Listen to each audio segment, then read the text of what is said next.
A paz do Senhor para meus irmãos, minhas irmãs, você que está me vendo, em nome de Jesus Cristo. A paz do Senhor. Irmãos, eu gostaria de estar lembrando os irmãos, você que não é inscrito, que o nome do canal é Cooperador Emerson Richard. Então eu gostaria que você que não é inscrito, que se inscreva, porque é postado vídeos através da palavra de Deus, uma mensagem para o coração daqueles que precisam. Então eu gostaria que você se inscrevesse, para que quando tiver vídeo sobre a palavra, o YouTube te avisa. Irmãos, é o seguinte, a palavra que eu tenho da parte do Senhor é em respeito ao que o inimigo tenta jogar na nossa cara. O inimigo, ele tenta mostrar, ele tenta falar para nós que nós não somos capazes, que nós não valemos nada, que nós somos um caso perdido. Mas Deus fala que não é verdade, através da palavra dele. Ele mostra que isso não é verdade.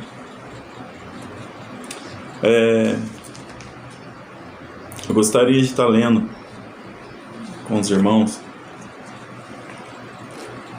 na Bíblia Sagrada, no livro de Juízes, não é? Juízes,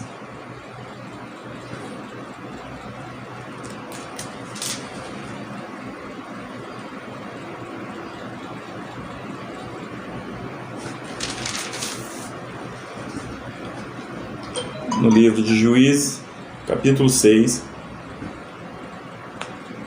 versículo 11, do 11 em diante. Amém? O cabeçalho se diz: um anjo fala com Gideão. Então, amém. Então o anjo do Senhor veio e assentou-se debaixo do carvalho que está em Ofra, que pertencia a Joás, Abiesrita, ou Abiesrita.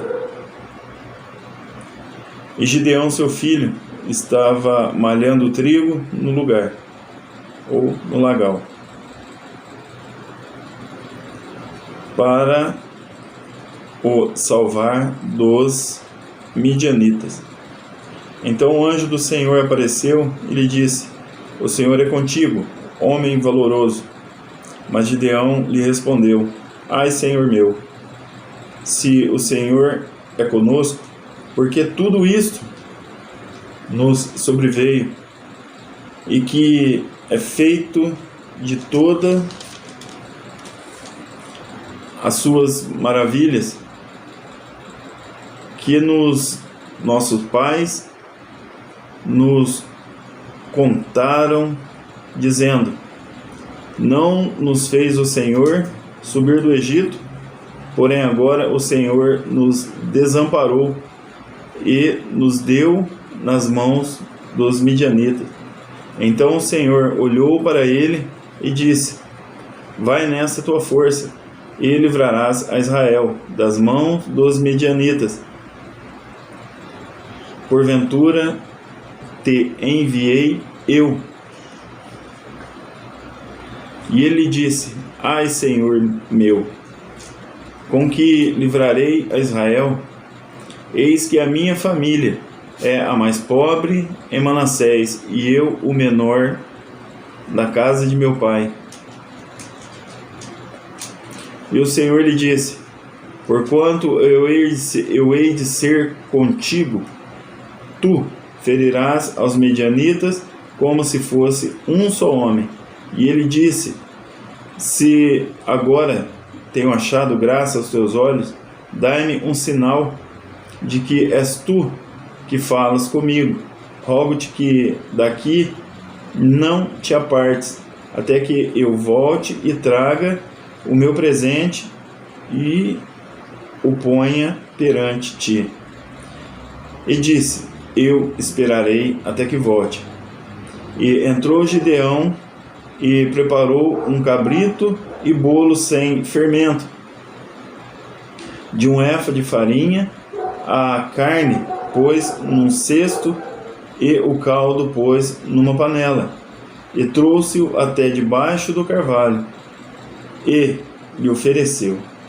Porém, o anjo de Deus lhe disse: toma a carne e o bolo sem fermento e põe-no sobre esta pedra, e derrama-lhe o caldo.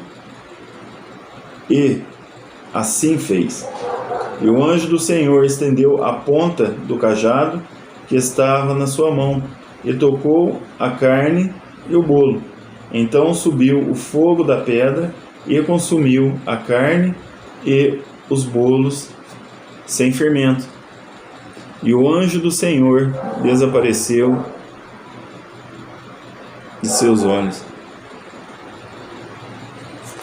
Irmãos, a gente pode ver que a gente pode fazer o possível, né?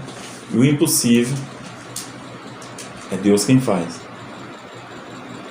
Eu não sei o que vai acontecer daqui 1 minuto, 2 minutos, 5 minutos, 1 hora, 2 dias, 1 ano, 10 anos, 15 anos, 100 anos, né? Eu não sei, eu não consigo enxergar. Mas Deus sabe de tudo. Antes que você pense, Deus já sabe o que você vai pensar, o que nós vamos pensar.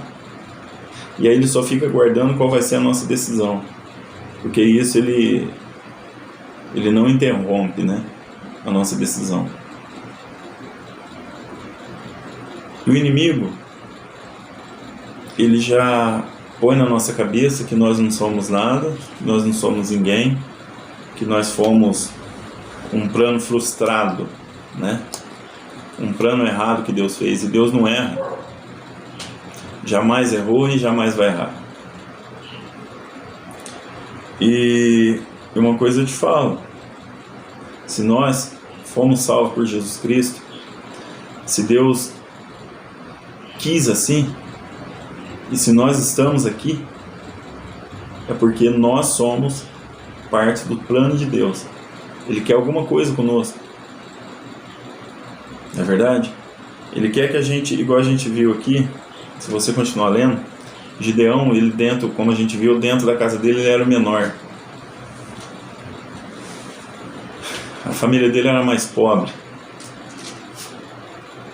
E Deus foi atrás dele, pediu para que ele libertasse o povo dele da mão dos midianitas, né?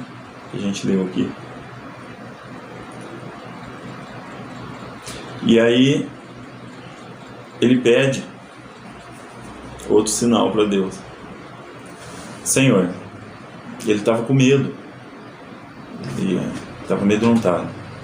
E ele disse: Senhor, se for realmente, né, da parte do Senhor, eu peço um teste. Colocarei uma lã, né? Ele pôs uma lã do lado de fora da casa dele. Ele falou assim: permita que, se for da tua parte, que essa lã esteja no outro dia úmida e o chão seco, todo seco, e ela molhada com orvalho. E aí Deus fez. No outro dia, quando ele saiu, ele olhou no chão, estava tudo seco. Que ele toca no algodão, ele estava tudo molhado, umedecido, encharcado. E também ele chegou a Deus, falou de novo que era para fazer o contrário. Se fosse Deus, fosse da parte de Deus, que era para o chão todo estar úmido e aquele algodão seco. E quando ele chegou no outro dia, ele olhou o chão tudo molhado, tudo ensopado, a terra tinha barro. Não era nem o normal, estava fora do normal.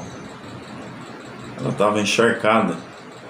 E ele olhou e falou: na hora que ele pôs a mão, estava sequinho. Então, irmãos, nós nunca devemos falar que nós não somos nada. Muita gente vai tentar te mostrar isso. Muita gente vai tentar te tirar do plano de Deus. Muita gente vai tentar te tirar da presença de Deus. Te insultando, te contradizendo, tentando bater de frente a frente. Não, eu sou mais do que você, eu sei mais do que você. Quem que é você? Você não sabe nem o que você está falando, você está equivocado. Não é verdade? Mas não dê ouvido. Entrega na mão de Deus. Porque Deus já disse, o salário do pecado é a morte. E cada um vai responder pelos seus atos, pelo seu pecado. Muitas das vezes, a gente vê também de pessoas próximas. Aquelas pessoas que a gente acha que a gente vai ter o apoio, que vai ter o consolo, são aqueles que atiram pedra, são aqueles que te insultam. Mas, mais uma vez eu te peço, não guarde mágoa. Ore a Deus. Ora por eles. Em Jó, na passagem de Jó, no livro de Jó, existe alguns amigos. E Deus envia eles para que eles consolassem a Jó. E não foi o que fizeram. Fizeram o contrário. Tentaram mostrar e provar para Jó que ele estava errado, que ele estava fora da presença de Deus, que ele era um pecador. Muitas das vezes alguém vai chegar até mim, até você, falando que nós somos pecadores, que ao invés de a gente estar pregando a palavra, a gente está ensinando coisa errada. Mas uma coisa eu te digo, se for da vontade de Deus, ela vai ser pregada. Agora, se não for, Deus não permite que a gente nem rele a mão na palavra, que a gente nem se aproxime dela. Vou te dar um outro exemplo.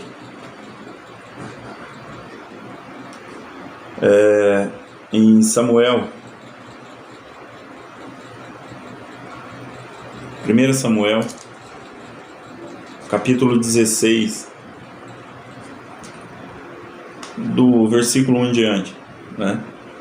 Você vai ver, Davi é ungido rei de Israel. Então disse o Senhor a Samuel: até quando terás dó de Saul, havendo eu rejeitado, para que não reine sobre Israel? Enche o teu vaso de azeite e vem, enviar-te-ei a Jessé, o belemita, porque dentre os seus filhos me tenho provido de um rei. Porém disse Samuel: como irei eu? Pois, ouvindo o Saul, me matará.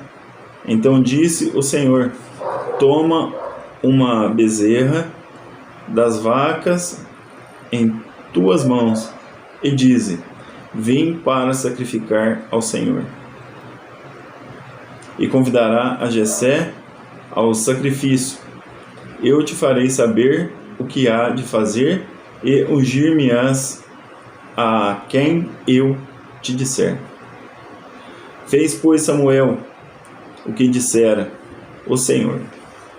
E veio a Belém. Então os anciãos da cidade saíram ao encontro, tremendo, e disseram: de paz é a tua vinda? E disse ele: é de paz. Vim sacrificar ao Senhor, santificai-vos, e vinde comigo ao sacrifício. E santificou ele a Jessé e a seus filhos, e os convidou ao sacrifício. E sucedeu que, entrando eles, viu a Eliabe e disse: certamente este perante o Senhor o seu ungido. Certamente está perante o Senhor o seu ungido. Ele era um homem alto, estatura alta, né? Olha só o que Deus fez. Porém o Senhor disse a Samuel: não, atentes para a sua aparência, nem para a grandeza da sua estatura, porque o tenho rejeitado. Porque o Senhor não vê como vê o homem, pois o homem vê o que está diante dos olhos, porém o Senhor olha para o coração. Então chamou Jessé Abinadab e o fez passar diante de Samuel, o qual disse: nem a este tem escolhido o Senhor. Então Jessé fez passar a Sama, ou Zama, porém disse: tampouco a este tem escolhido o Senhor. Assim fez passar Jessé a seus 7 filhos diante de Samuel. Porém Samuel disse a Jessé: o Senhor não tem escolhido a estes. Disse mais Samuel a Jessé: acabaram-se os moços? E disse ainda: falta o menor, que está apacentando as ovelhas. Disse, pois, Samuel a Jessé: manda chamá-lo, porquanto não nos assentaremos até que ele venha. Então mandou chamá-lo e fê-lo entrar, e era ruivo e formoso, de semelhante de semblante e de boa presença. E disse o Senhor: levanta-te e unge-o, porque é este mesmo. Então Samuel tomou o vaso do azeite e ungiu-o no meio de seus irmãos. E desde aquele dia em diante, o Espírito do Senhor se apoderou de Davi. Então Samuel se levantou e voltou a Ramá. Se você prestar atenção, todos estavam em casa, talvez ajudando, fazendo alguma coisa, mas todos estavam ali. Todos eram altos, de boa estatura, bonito. Vixe, esse parece um rei. Mas não era o que Deus tinha preparado para ser ungido. E aí, de repente, quando passa aquele, igual disse aqui, passou 7 filhos, né? E aí, ele foi até esquecido pelo pai. Que a gente vê que Samuel pergunta para ele, fala assim: você não tem mais filho?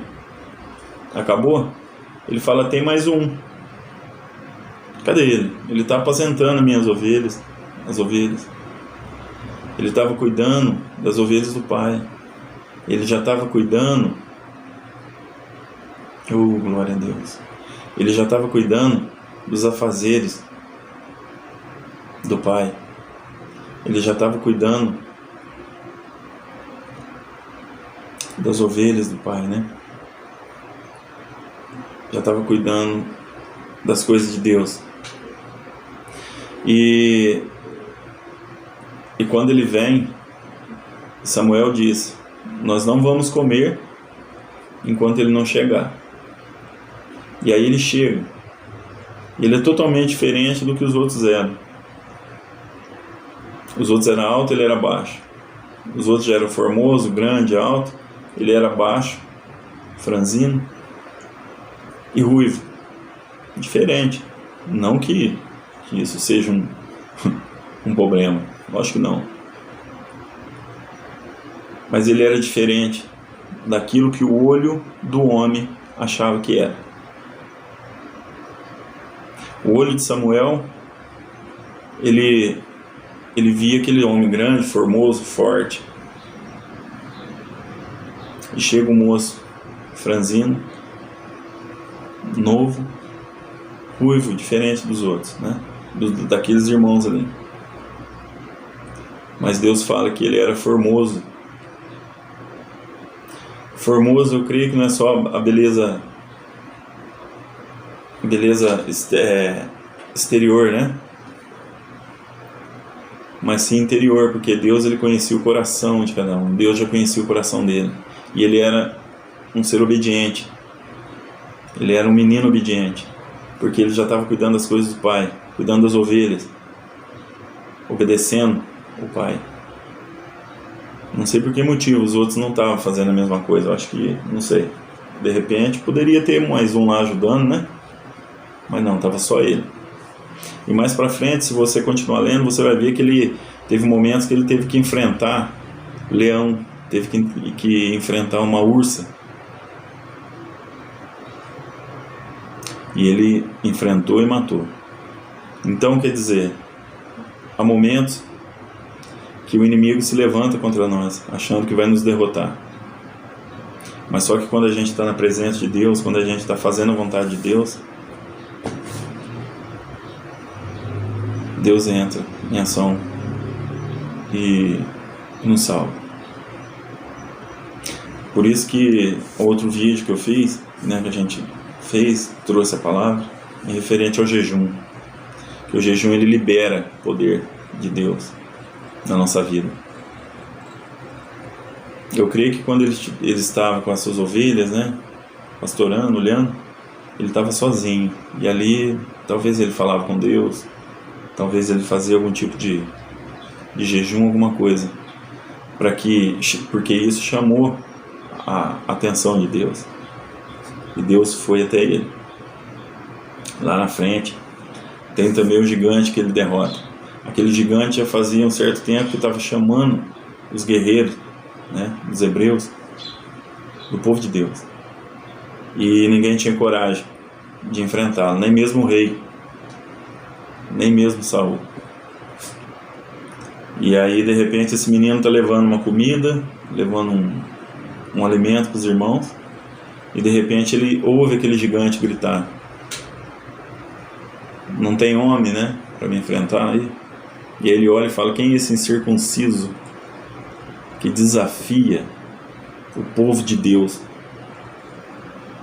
Quem é esse que quer destruir o que Deus tem na sua vida, que é o plano? Quem é esse incircunciso que tenta tirar da tua cabeça, do teu coração, a vontade de levar a palavra? Quem é esse incircunciso que acha que é melhor do que você? Só porque Satanás, eu creio que ele é conhecedor da palavra. Porque no deserto, quando ele tentou Jesus Cristo, né, que teve a tentação, ele falava o que a palavra dizia. Não está escrito na palavra que se você ser tirado daqui, Deus mandará anjos para te salvar, isso, aquilo, não sei o quê. E aí Jesus Cristo falava, também está escrito, não tentará seu próprio Deus. Se você for filho de Deus, então ele usava muito a Bíblia, então ele conhece a Bíblia. Mas só que o problema daqueles que às vezes é usado por ele, ele monta uma Bíblia para ele. Ele pega versículos, vamos supor, ele pega um versículo aqui, pega outro aqui, colhe ali, colhe aqui e monta uma Bíblia para ele. Aonde que ele tenta debater com você. Ele tenta mostrar que você está fazendo errado. Ele tenta mostrar que o que você está fazendo não é servindo a Deus. Você não está tirando a palavra. Então ele monta uma Bíblia. Ele já vem com aquela mente formada, usada por Satanás. Então, meu amigo, minha amiga, minha irmã, meu irmão, se você estiver afastado do caminho do Senhor, volte enquanto é tempo. Porque Satanás, ele não brinca. Ele não brinca de matar, ele mata. Ele não brinca de destruir, ele destrói. Ele não brinca de roubar, ele rouba. E ele tenta roubar a alma. Porque ele roubando a alma e o espírito, você perde aquele vínculo com Deus. Você perde aquela possibilidade de pedir perdão para Deus e Deus te perdoar. Então não vamos dar os braços e torcer. Que Satanás se põe no lugar dele, junto com seus servos e servas, que existe. A Bíblia diz que quando ele foi lançado do céu, foi expulso do céu, ele arrastou com a sua cauda 1/3 das estrelas, que era o anjo, que se transformou em demônio. Então ele tem servos aqui na terra, que ficam ao nosso redor, ao seu redor, buzinando, tentando te tirar da presença. Se Deus te põe para fazer a vontade dele, ele põe os deles para tentar te tirar. Mas em nome de Jesus Cristo, nós já vencemos. Amém? Então eu queria deixar essa palavra para que Deus fale melhor com o seu coração. Mas uma coisa um conselho que eu te dou: você é grande na presença de Deus. Você é grande para Deus. Então não deixe o inimigo tentar mostrar, tentar nos coibir, tentar nos reprimir. Deus é contigo. Vamos orar? Vamos orar para que o inimigo tome o lugar dele e junto com ele vá os seus demônios e aqueles que é usado por ele. Amado e soberano Deus, Deus de Abraão, Isaque e Jacó, Senhor Todo-Poderoso, louvado e glorificado seja o nome do Senhor. Obrigado, Deus, pela Tua palavra. Obrigado, Senhor, pelo Senhor abrir nossos olhos e ouvidos. Obrigado, Senhor, pelo Senhor ainda falar com o homem. Senhor, em nome de Jesus Cristo, eu te louvo e te agradeço. Obrigado, Senhor Jesus, pelo que o Senhor passou por mim e por todos nós. Obrigado pelo amor que o Senhor teve por nós e tem. Obrigado pela misericórdia. Sabemos, ó Deus Todo-Poderoso, que hoje o Senhor é o nosso advogado, mas no grande dia será o juiz. Então eu peço, Senhor, aqueles que estão afastados do Teu caminho, ó, tem misericórdia. Traga-os de volta, Senhor. Que as palavras e essa palavra do Senhor chegue até o ouvido deles, para que eles realmente se convertam ao Seu santo nome, para que eles aceitem o Senhor como único Deus e Salvador, para que aqueles usados pelo inimigo não venham tentar tirar do coração aquilo que o Senhor plantou. Em nome de Jesus Cristo, que quando eles for lançar alguma coisa, que nós estejamos vestidos da armadura do Senhor, para que setas nenhuma nos atinja. Em nome de Jesus, Senhor. E eu peço a Ti, e oro por estes também, para que eles aquebrantem o coração, olhem para o Senhor e o aceite como único Deus e Salvador. Assim como o Senhor fez com Paulo, que antes era Saulo. Ele era o perseguidor do Teu povo, o maior assassino. Mas o Senhor teve misericórdia dele, então tenha desses também. Mas arranque, Senhor Todo-Poderoso, aquela escama que Satanás pôs no olho de cada um. Em nome de Jesus, Senhor, aquebranta os corações. E abençoa, Senhor, esses que estão orando comigo, em nome de Jesus, Pai. Abençoe a cada um deles, para a honra e glória do Senhor, para que testemunhos sejam dados a Teu favor, Pai, a Teu respeito. O quanto o Senhor é o Deus que salva, que cura e liberta. E é o Deus misericordioso, e justo e juiz. Amém. Amém, meus irmãos? Deus abençoe.